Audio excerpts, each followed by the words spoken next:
Excited to go to BYU. Me personally, I've never been up there before for a game. I've drove by the stadium, but I never have gone up there for a game. And I know our team will be excited to go up there and play. They have a really nice team. Coach Satake has done a very good very good job with. They play extremely hard. They've got a really good quarterback, good offensive line, receivers that can win one-on-one catches, and I really like their linebackers on defense, especially like Thule and I don't want to say his name wrong, Pili or Pili. I like those two guys. They're really good players for them, and got a solid D line and secondary. It'll be a really nice challenge for us, but it'll be kind of neat to go out of conference at this point, right before the bye, and go play. So we're excited to get up there. Coach, what's the mood of you guys right now after 3 losses and so many injuries and stuff? And how do you get these guys back and get the energy right? I think the difference, Trey, in this year when we went on a 3-game losing streak was the health of the team was a little bit better. We had won 4 instead of 3, before that. Our next game was Pine Bluff instead of BYU. There's some differences in the scheduling, differences in the health of the team. I think we can go back onto we'd lost 3 in a row last year and ended up in the top 20 in the country and finished out strong. I think we're all disappointed. I don't know if it's just the losses but how we've played the last 2 weeks. I wouldn't put A&M in there. We made some mistakes there at the end of the A&M game in the second half, but the last 2 weeks we just haven't played well. Made some mistakes. I have to get better as coaches, but I think in a nutshell, it's we've lost 3 games and we need to stop. And I think our team understands that. I didn't feel after the game, I felt a lot of disappointment. I think I don't think there's any way we've lost the team or anything like that. I know that's not the question you're asking, but I feel real comfortable that we'll have a good week of practice and we'll be excited to go play and get our quarterback back and hopefully we'll be able to get Slusher back. Still up in the air right now. With the quarterback situation, obviously you mentioned expecting to get KJ back. But given the way the game played out and everything, is Horns quarterback now? Yeah, I talked to Malik again. I kind of had a Monday meeting with him last week and won, and he certainly earned that spot on Saturday. And I just gave him his choice, whether he wanted to stay where he was as a 2 quarterback now, or whether he wanted to move to wide out, or whether he was interested in moving to corner. Obviously the team needs some defensive back help, and he'll have to explain, more than I can with him, but there was a big weight lifted off his back, I think, with the way that he performed. I think he validated, what he thought about himself as a quarterback and what the team did, and wants to stay right there, be ready if needed at quarterback, and not necessarily do the wide receiver, quarterback, all that stuff. Just be ready when needed as a number 2 quarterback. With Malik, you used him in some interesting packages early in the season, and then we hadn't seen him in the last couple of games. Just does his performance Saturday make you want to try some of those things again? No, I don't think so. It didn't work. It didn't work for him. I think he wants to be a quarterback, and we were forcing him a little bit into needs. I think we felt like our needs were a little bit more wide receiver than what they may be, and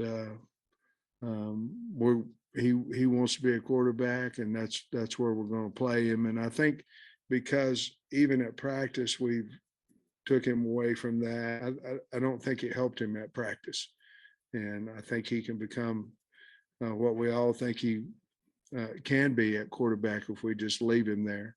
I gave him that choice, and that's what he chose. And I was happy that he did. What made you decide to go to Reed Bauer at punter when you did? And do you think he's going to be your punter going forward?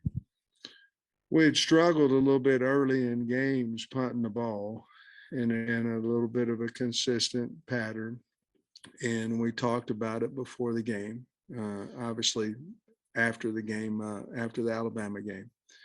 And, some people perform different in games than what they do at practice. And honestly, Malik Hornsby is one of those guys. I know he's not a punter, but and so we started Max, and there's nothing wrong with Max. Max is a good punter. Had difficulty with the first punt, and we knew if that was the case that Reed would go in there because Reed did a nice job for us last year. And so, we'll stay with Reed as long as he's doing a nice job. I know Kari and Jaden Johnson both got dinged up in the last game. Do you have any update on their status? I don't. I don't know that Kari will be available. Jaden could be. We're not going to practice him today. Kari probably not. Jaden, I don't know. We're holding him to. You sound optimistic about Slusher. Is he a guy you think he'll be back at practice? Oh, man. I had to talk with him this morning as well. I don't know. I mean, I thought he would be a little bit further along yesterday, to be perfectly honest with you, than what he was. So I don't know. Coach, just back-to-back slow starts for y'all. I think you got down 28-0 against Alabama, 21-0 against Mississippi State. Is that going to be a focus this week for y'all to, get out to a quicker start on both sides? We of the ball? focused it last week too. It just didn't work, and I appreciate the question. I do, because it is a concern to us.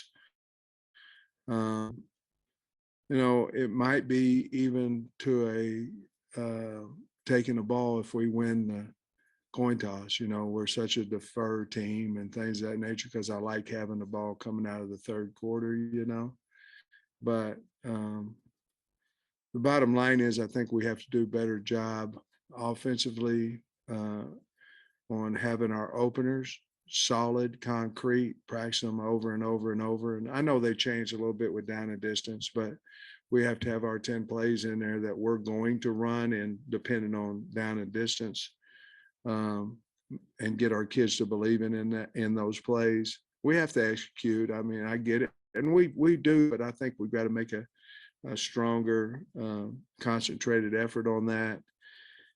Defensively, we just have to make plays. And of course, last week was a little bit different because, we kicked the ball out of bounds. We have a 15-yard penalty on a back of the helmet penalty. We hurt ourselves. We've obviously got to be better at details as a staff, and that's myself. And but yes, to answer your question, we have to get out to it, and we can't go in, halftime down 1 week 21 and last week whatever it was 11. We just can't. We got to start faster. And then at receiver, you guys gave some guys some more looks. Bryce Stevens had the touchdown. What do you think of those guys who haven't really played a whole lot this year that played last week? Yeah, I was really proud of Bryce. I mean, it was a hard catch, tough catch. And I mean, really good throw. Hard, not an easy catch, let's say that. And did a really good job with that. We've got to get going a little bit more. I think we didn't play particularly well at wide receiver in some positions that we've got to figure out who possibly our third receiver is and things of that nature. And that could be a Bryce or even Jaden Wilson, somebody like that. I think we've got the talent. We just got to give more effort and play harder. My question was going to be about the receivers too. Landers' targets have gone down the last 2-3 weeks. Yeah. Are you, as a whole, maybe struggling to beat man coverage, or what's happening with the receivers? Well, I think, it's a complicated answer because sometimes you're open and you miss the throw. Sometimes you're open and you don't see him. Receivers are so different, Tom, because where they progress in the read and things of that nature. You know what I mean? But you also can target a guy in that he has to get open and he has to win that rep. Obviously, we're not doing one of those three, and I think Matt's a unbelievable talent. But to get to football, you got to get open, and all those things we just talked about have to happen. Last week going into the game, we had thinking with Cade being able, he's a good passer. I mean, as good as Malik played, I'm not for sure that Cade had really a chance, to be honest with you. He didn't play very much, and protection wasn't particularly good when he was in there. But he threw the ball well during the week, and we thought we could hand the ball off and make yards with our running backs, and then we could get, we needed to open up our offense and throw the football. And fortunately, with Malik, we were able to hit some long ones and some plays, and he did that with his arm and his feet. So, answer your long is we have to get better out there. But those three things had to happen, and we have to know we're going to those guys, and if they don't get open, they don't get open. Your O-line has done such a good job at moving the line of scrimmage with the short, not converting the short plays.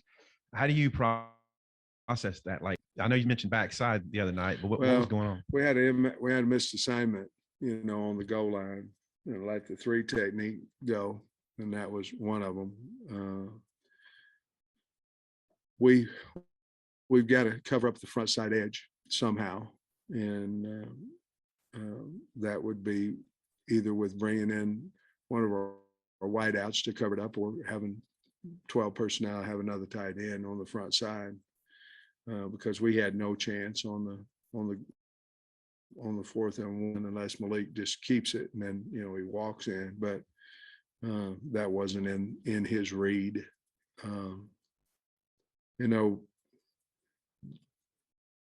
It's about getting the right movement and getting the right back in there, and your best short yardage guy. And I felt like we ran high during those situations as well. Not necessarily on the 4th and 1, because there was no chance. I mean, they closed it down and there was no chance. But on the other ones, I felt like we need to understand we have to get the ball in there, both on up front and the running back. And I think we might need to get the ball outside in some of those situations as well, because everybody's piling in there on us. And I think the big answer is get somebody to handle the front side edge, a tight end or a wide receiver. You can still stay in that personnel as big as our wide receivers are, and then find the running back, find the line's got to move them. And then we need to.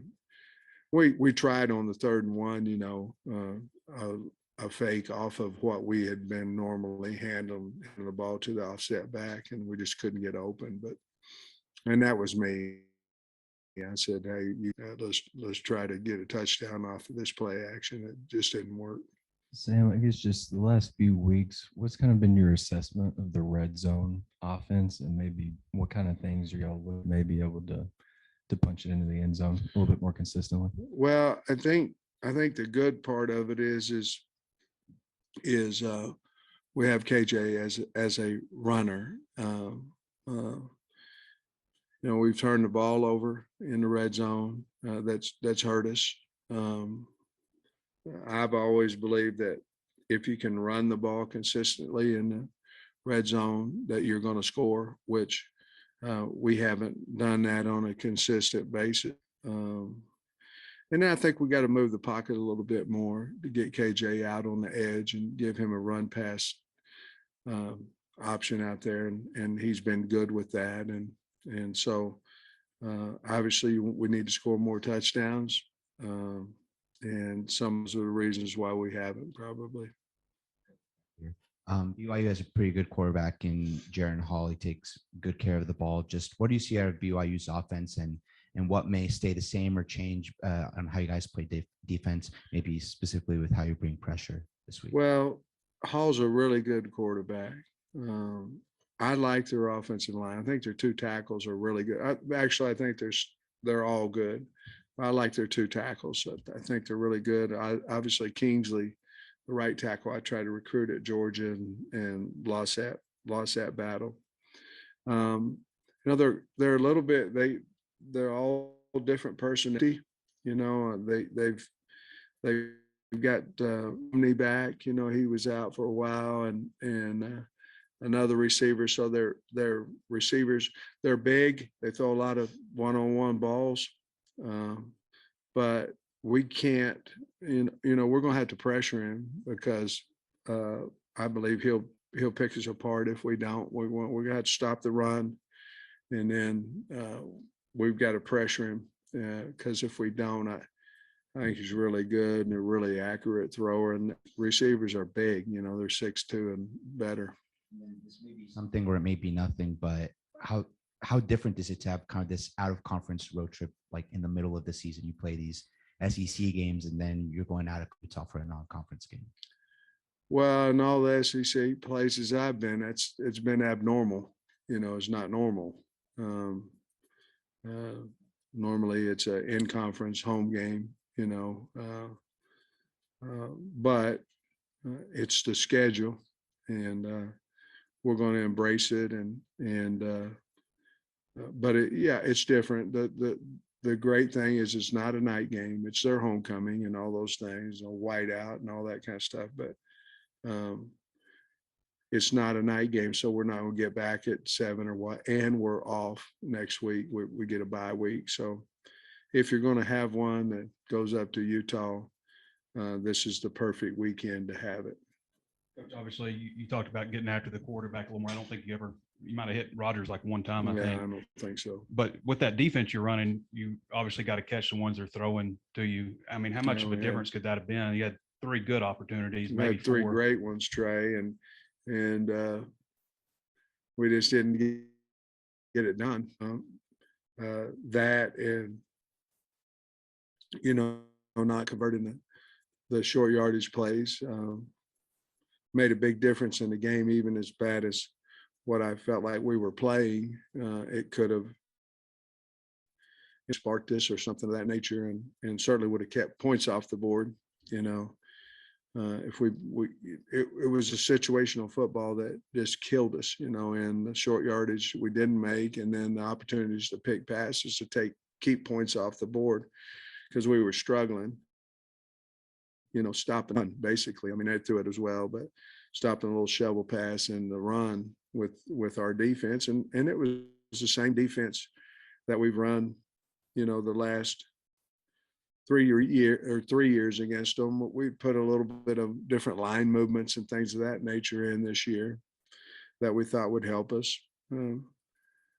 Our backside end was getting cut out, which hurt us. We had him in a 4-eye and we were getting cut out a lot, which hurt us because there was nobody in the cutback laying off the nose. But to answer your question, obviously it would have made a difference if we just hold on to a pick or two. Your thoughts on the line right now? I mean, there's been some untimely penalties. Obviously, you can't do anything with linebackers slapping, and you get calls for it. But you had the errant snap on the final drive there at Texas A&M, and are you pleased with the way they're playing? It is such a veteran bunch. You'd expect, I'm pleased with the way they play. I'm not pleased with the details of what's going on. In other words, I think they played well together as a unit. But obviously, and I talked to Cody about it as well. I said, false starts, they have to stop. And I get it if you're going to have a false start on the road. I mean, I get that, but right now, until we start playing a little bit better, we can't afford anything that self-inflicted, and we're doing way too much of that.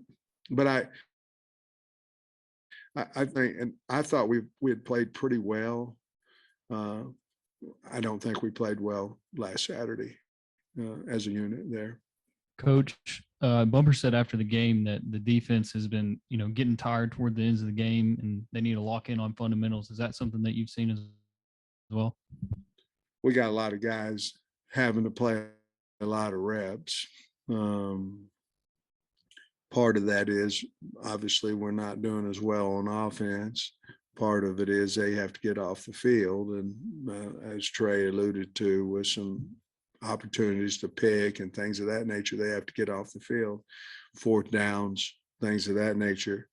But yeah, we're just not as deep right now as we were last year. Last year we brought back 19 super seniors. So you had an older group of guys that, had played, whether they were starters or not. And it's just a little bit different, and Bumps beat up too. I can see why he would say that, because he's out there fighting and clawing, and he's hurt, and not hurt enough not to play, but aggravating some things that he can't do. And but yeah, I've noticed that as well, and I really don't know what to do about it unless, and the only thing we are taking care of some of them in practice, but we've got to go win on Saturday, and then that will help some of the tiredness, the ailments, and the week off will help it as well. You said KJ being back this week. Has he been fully cleared at this point? And is it a normal week of practice for him? Yes, it's a normal week. He can't get hit today would be that protocol, but he never gets hit anyway in practice. So he can go ahead and do his full thing today. I meant to look this up. When you were at Oklahoma, did you ever play at Colorado, or have you ever played at elevation before? Is there anything different about those kind of games? We did, and we really never talked about it. For us, we're going to hydrate. We're going to hydrate as much as possible. And we're going to watch our kids that have sickle closely. And after that, we're just going to go play the game. Yeah, my question was about altitude too. Have you heard stories in the profession of teams that the altitude got them a little or anything? Not really. I have heard stories about kids with the sickle cell trait that you really need to watch them. And we went over that this morning in our meeting as well. I've heard of people trying to get used to it and go up a day early and all those type things. In talking to some of the coaches that played them and played up there, or some coaches that coached at BYU, they think as long as we hydrate and watch the kids with the sickle cell, we should be in good shape.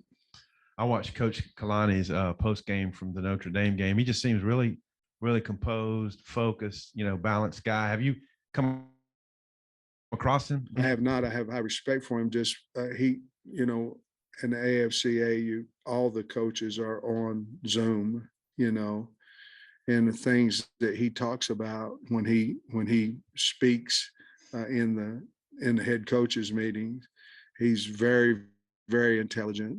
From everything I see, he's very, very positive. Obviously, he has a love for BYU, but I know this, that for him to get Kingsley to come back from Oregon to BYU, of course, Kingsley had to go in the transfer portal. I have high respect for Kingsley's family, and they love him. And so I would think that that's enough endorsement right there. I do believe, just like you said, Tom, he's a fine man, a hell of a football coach. Coach, looks like Hudson Clark got to play some safety on Saturday. What do you think of that? Well, we needed him to. He came up in the hole a few times, and 07, he ran hard, didn't he? And so might be out of position a little bit to come down in that A gap, but he was the best option that we had, and he plays. I'll tell you about Hudson Clark, you can count on him. He gonna be there.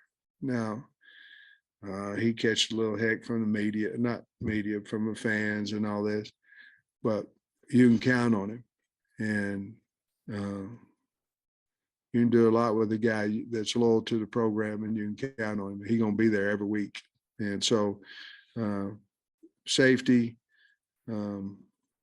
corner, corner, you know, boundary safety. I love the kid, and he'll just get better and better. But you know, come down in the A gap on that, that's probably not his forte all the time. Thanks, Coach. Appreciate you. All right, guys.